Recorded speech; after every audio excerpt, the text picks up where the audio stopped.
What if I told you that an entire tribe sacrificed? The cold winds of the Alaskan wilderness howled through the towering fir trees, carrying with them the scent of pine and salt. The year was 1804, and the Russian Empire, driven by the relentless hunger of the fur trade, was pushing into this remote corner of the world. The Tlingit people, fierce guardians of these lands for generations, found themselves facing an unstoppable force, the Russian-American Company. The quiet serenity of their ancient homeland was shattered as distant drums echoed the call to arms, signaling that war was at hand. But in this war, the stakes were not just land or resources, they were survival itself. Beneath the cloud-choked skies, the Russian forces began their advance, their cannons rumbling like thunder in the distance. The Tlingit warriors, draped in the furs of their ancestors, gathered in the fort of Chisinau. A siege was inevitable. Days passed, and the tension in the air grew thicker, as though the very earth beneath them could feel the approaching clash. Inside the fort, there was no peace, only the muffled sound of the warriors' breath and the sharp, metallic scent of iron and sweat. The Tlingit knew they were outnumbered, but they were determined. Their strategy, however, would demand more than just their strength. As the days wore on, the air grew colder, thick with the smoke of fires and the scent of damp earth. The Tlingit warriors could hear the rhythm of Russian footsteps growing closer each day, like a predator circling its prey. But amidst this grim reality, there was something far more sinister and unseen. A shadowy figure stood apart from the warriors, watching with silent intensity. Stoonook, the shaman, was not just a man of faith, he was a man of strategy. With ancient knowledge and quiet wisdom, he sensed the delicate balance between life and death. His gaze pierced through the smoke, understanding what was about to transpire, even if his people did not. The fort of Chisinau was silent, eerily so. The night was thick, filled with the sound of wind whispering through cracks in the walls. The warriors stood at the ready, their faces grim but determined. They knew the Russian forces were nearing, their muskets primed and ready for a deadly assault. But Stoonook, his face carved from stone, whispered an ancient chant. The Tlingit were running low on gunpowder, and the sound of muskets firing would signal their demise. There was no room for error. Stoonook's plan was bold. His people would not surrender, but they would retreat. They would slip away into the mountains under the cover of darkness, leaving behind only the silence of death. The escape was swift and silent, a shadow's dance in the night. As the Tlingit retreated across the jagged mountain terrain, the only sounds were the soft crunch of snow beneath their feet and the low growl of wind through the trees. It was a grueling march, each step more painful than the last, yet they moved with purpose, knowing that survival lay ahead, not behind. When the first rays of dawn broke over the mountain peaks, the Tlingit warriors had vanished into the wilderness, leaving nothing but the cold and the silence. The Russians, unaware of the retreat, entered the fort to find it abandoned. The air inside was thick with the scent of burnt wood, and the faint echoes of a long-forgotten battle still lingered in the walls. The Russian soldiers stepped cautiously into the abandoned fort, their boots echoing in the eerie silence. The walls, once vibrant with the sounds of battle, now stood still, as if time itself had frozen. The soldiers' eyes darted across the room, scanning the emptiness. Then, their gaze fell upon something truly unsettling, a series of carefully arranged offerings in the center of the room. The bodies of several Tlingit hunting dogs lay motionless, their eyes open, as though they had died not by violence, but by something far more deliberate. Around them, in a circle of crude ritual, were several infants, wrapped in the remnants of their mother's cloth. The soldiers could not comprehend what they were seeing, nor the chilling message it sent.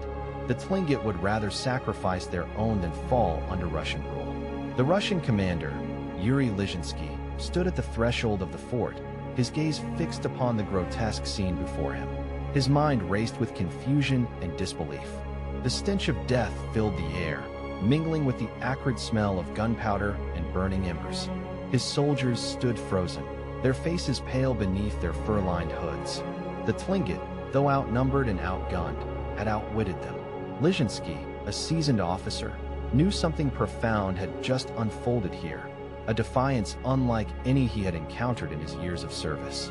It was as if the Tlingit had made an offering to the gods themselves, ensuring that no sound, no cry, would give them away as they slipped into the mountains. The silence of the fort felt almost like a graveyard, the weight of the loss heavy in the air. Meanwhile, far from the Russian soldiers' sight, the Tlingit warriors trudged through the snow-covered mountains. They moved like phantoms in the night, guided only by the stars and the ancient wisdom of their ancestors.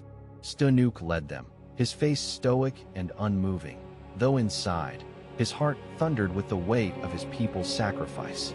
His eyes, however, gleamed with a cold fire. He knew their path would be perilous, but he also knew that it was a path they had no choice but to walk. The cold stung their skin, and the weight of the mountains seemed to press down on them with every step. Yet, they did not falter. They had no time for fear. Their future lay ahead, hidden in the mountains where the Russians could never reach them. As the Tlingit vanished into the wilderness, the Russian forces remained unaware of the true cost of their victory. Lizhinsky and his men scoured the abandoned fort for hours, their minds trying to grasp what had happened. They found nothing but empty space and the stillness of a lost people. The bodies of the dogs and infants were a stark reminder of the Tlingits' desperation, but also of their strength. It was clear now, this was no ordinary retreat. The Tlingit had made an impossible choice, to sacrifice their own, to preserve their tribe, to ensure their survival in the face of insurmountable odds.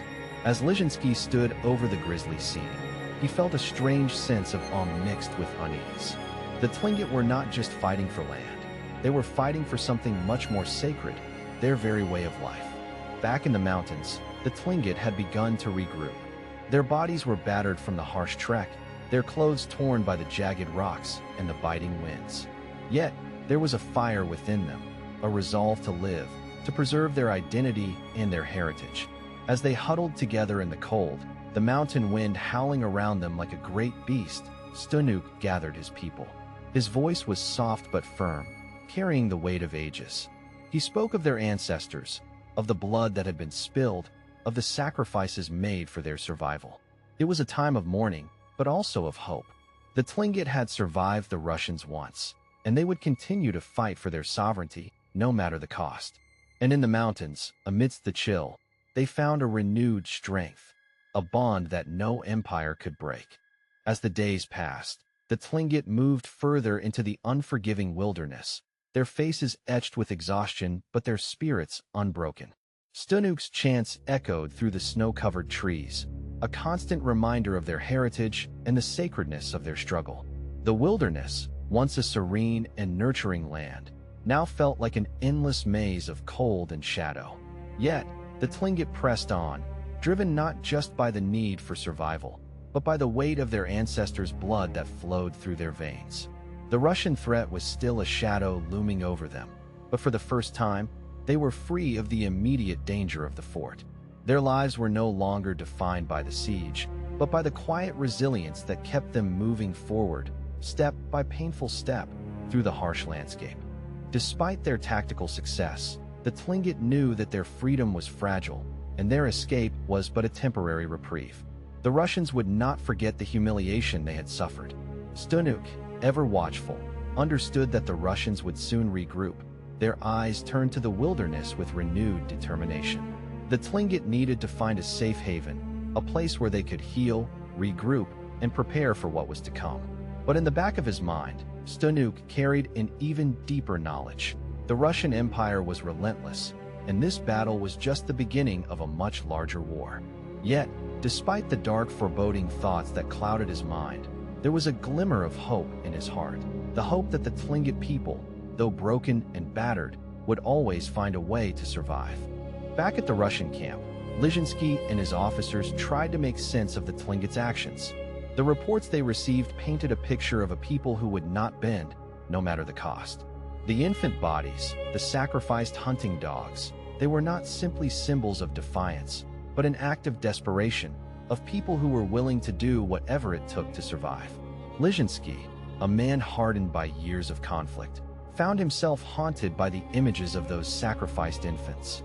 It was a stark reminder of the cruelty of war, of the human cost that no one ever truly sees until they are forced to confront it. But as much as Lizhinsky sought to understand, he knew that the Tlingit would never be easy to conquer. They had survived centuries of hardship, and their spirit could not be broken by the march of an empire.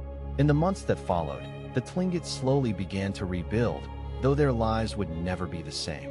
Their homeland had been scarred, their people broken, but the land still called to them, offering both solace and challenge. Stoonook's leadership remained a constant force, a guiding light through the darkness.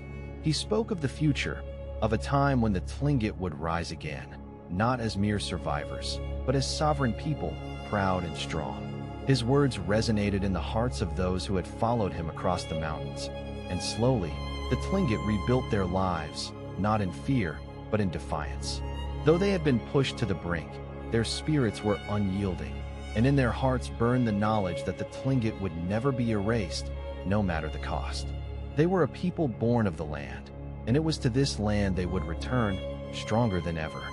Years passed, and the Russian Empire eventually turned its focus elsewhere, leaving the Tlingit to rebuild and reclaim their lands. The memory of the Battle of Sitka and the sacrifice made that fateful night would remain etched in history, a haunting testament to the lengths to which the Tlingit had gone to preserve their way of life. Though the Russians would return in later years, they would never forget the lesson learned that night. The Tlingit, though small in number, were mighty in spirit. And in the quiet corners of Alaska, far from the bustling imperial world, the Tlingit people continued to thrive. The memory of their ancestors, their sacrifices, and their triumphs lived on in every heartbeat, in every step upon the land. The Tlingit were not just survivors, they were the living embodiment of resistance, and their legacy would echo through time, untouchable by the hands of empire.